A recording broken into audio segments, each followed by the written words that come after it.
Orang beribadah ya sama. Dia mencari peluang agar tetap mendapatkan afdol, ya, amalan yang afdol. Dengan apa? Mastata'tum, semampunya, gitu. Tanpa keluar dari kemampuannya. Contoh, polisi, ibadahnya apa? Apa yang menjadi kewajibannya? Menjaga keamanan, menjaga keteraturan. Terus dia, wah saya mau seperti ustadz, baca Quran terus, wiridan terus. Oh, itu bukan amalannya, itu malah ngambil jatah orang. Dia amalannya apa? Ya menjaga keamanan itu. Nanti saya juga sama, jenengan juga sama. Maka yang jadi suami punya amalannya sendiri, dan yang menjadi istri juga punya amalannya sendiri. Allah berfirman, wa an laisa lil insani illa ma sa'a, dan tidaklah manusia itu mendapatkan kecuali apa yang telah diusahakannya. Apa yang diusahakan itulah yang dia akan dapatkan balasannya, pahalanya. Wa anna sa'yahu sawfa yura, dan apa yang telah dia lakukan akan dia dapatkan kapan?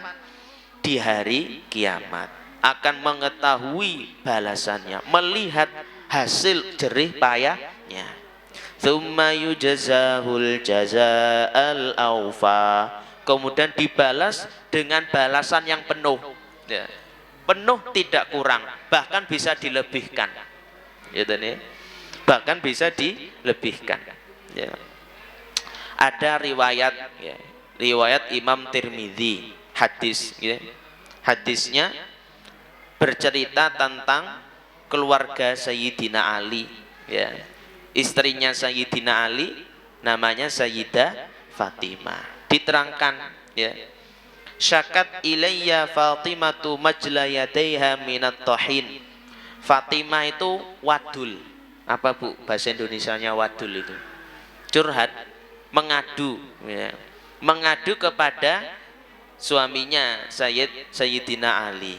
Mas, tangan saya itu lo ngelepuh gara-gara setiap hari masak, bendino masak, panggawean liya, gitu. Ya. Kemudian fakultu lau ataiti abaki fasa'altihi khadiman. Ya. Ya sudah, gini aja Fatimah, kamu datang ke Nabi minta diberikan budak pembantu untuk nolongi setiap hari pekerjaan. Karena Nabi punya banyak pembantu, minta saja satu supaya nolongi di rumah sini. Faqala ala adullukuma ala ma huwa khairul lakuma minal khadimi idza akhadtukuma majja'akuma.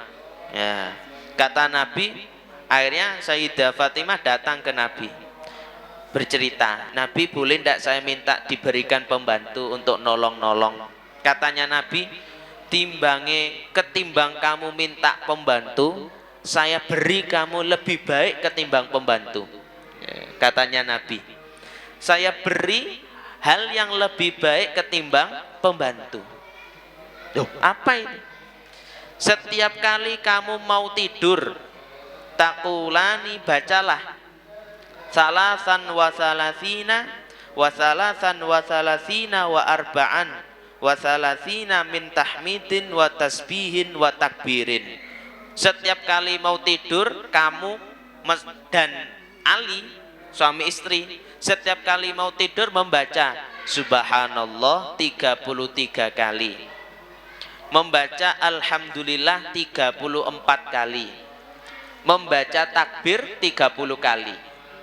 Jadi yang tasbihnya 33, tahmidnya 34, yang tasbihnya 30.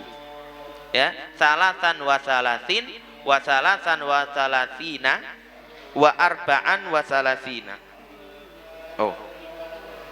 Oh kebalik nih. Tasbihnya 33, tahmidnya 33, takbirnya yang 34. Ya. tasbihnya 33, tahmidnya 33, takbirnya 34. Ya. Kenapa? Jadi setiap kali mau tidur, entah yang suami ataupun yang istri, baca dulu tasbih subhanallah, subhanallah, subhanallah 33. Setelah itu baca alhamdulillah, alhamdulillah, alhamdulillah 33. Kemudian membaca Allahu Akbar, Allahu Akbar, Allahu Akbar 34. Nah, dilebihkan 1 gitu. Kenapa kok Nabi dimintai pembantu ndak, malah diberi tasbih? Nabi sedang memberikan logika kenabian. Nah, istilahnya itu logika kenabian. Kamu harus tahu Fatimah, ketika kamu bekerja sampai kamu capek, kamu apakah tahu ada perempuan-perempuan selain kamu yang tidak seberuntung kamu? Gitu. Kamu tahu enggak? Ada perempuan-perempuan selain kamu yang tidak seberuntung kamu. Sekarang kita alhamdulillah ibu-ibu di rumah bisa hormat kepada suami dengan baik. Tapi jenengan tahu enggak? Ada ibu-ibu yang tidak seenak Anda. Ada yang suaminya enggak ada. Ada yang kemudian dia juga harus bekerja menjadi penopang keluarga. Ada yang begini dan begini. Maka kamu sebetulnya bersyukurlah Fatimah, bersyukurlah Allah memberikan keadaan yang baik, tidak seperti keadaan orang-orang selain kamu. Maka ketika kamu capek, seharusnya kamu bersyukur pada Allah. Ketika kamu capek, itu adalah kesempatan kamu untuk mengingat Allah. Kenapa? Seperti yang difirmankan Allah, ya, wa allaisa lil insani illa ma sa'ah. Manusia tidak akan mendapatkan apapun kecuali apa yang dikerjakannya, diusahakannya.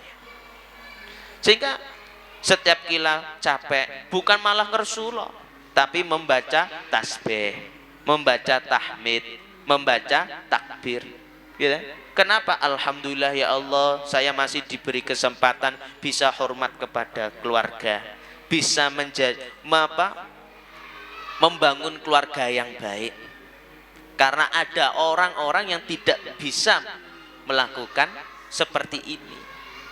Kalaupun tidak kita berpikir seperti itu, kenapa kita tidak berpikir alhamdulillah ya Allah, jenengan masih memberikan saya kesempatan untuk bisa beribadah. Lewat apa? Mengurus keluarga. Gitu? Kan hadisnya jelas.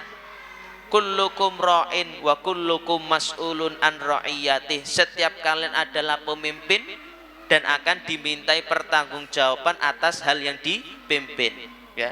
Dan istri adalah ra'iyah, pemimpin di dalam urusan rumah tangga. Karena jika tidak ada istri, maka rumah tangga tidak berjalan dengan baik, gitu nih. Maka Fatimah diingatkan dengan cara berpikir seperti itu. Alhamdulillah, ya.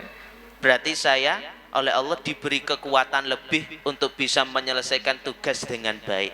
Ini bukan berarti pembantunya disuruh pulang semua, nanti di rumah nanti yang punya pembantu disuruh pulang. Enggak ya. Tapi kita harus melihat apa yang kita kerjakan setiap hari adalah nikmat dari Allah. Karena belum tentu orang selain kita mendapatkan nikmat pada hari ini, ya. Memang apa sih fadilahnya orang bekerja? Dalam hadis riwayat Imam Muslim ada hadis, dinarun anfaqtahu fi sabilillah, ada uang dibelanjakan ke jalan Allah. Wa dinarun anfaqtuhu fi raqabatin, ada uang yang diberikan kepada budak untuk dimerdekakan. Wa dinarun tasaddaqta bi ala miskin, ada uang diberikan kepada orang miskin sedekah. Wa dinarun anfaqtu ala ahlik, tapi ada harta yang dinafkahkan kepada keluarga. Kata Nabi, a'dhamuha ajran alladzi anfaqtahu ala ahlik. Pahala yang besar itu adalah nafkah yang diberikan kepada keluarga, mengalahkan sedekah yang gede-gede tadi. Memberikan belanja kepada keluarga itu lebih besar pahalanya ketimbang fisabilillah, ketimbang untuk memperdekakan budak, ketimbang untuk sedekah kepada orang miskin. Gede ganjarannya untuk keluarga. Nah, bukan berarti terus gak usah sedekah di masjid. Bunda, kata Imam Tobari, hadis ini memberikan makna secara hukum apa? Jika kamu mau sedekah, kamu saja belum memberikan nafkah kepada keluarga, tidak boleh. Berikan dulu untuk keluarga dulu. Satu. Yang kedua, jika kamu sudah memberikan nafkah keluarga dengan baik, kemudian ada orang yang lebih membutuhkan, maka yang lebih utama memberikan kepada yang membutuhkan. Sehingga kita harus bisa imbang menunaikan kewajiban keluarga dan menunaikan kewajiban di luar keluarga, baik berupa kesunahan ataupun berbentuk kewajiban. Nah, Masya Allah. Sehingga kita nikmati saja sebagai hamba Allah. Kita nikmati sebagai hamba Allah. Kita nikmati sebagai peran masing-masing di rumah tangga. Maka setiap kali kita merasakan kenikmatan itu, setiap saat itulah pahala berjujuran. Ya, gitu ya. Masya Allah.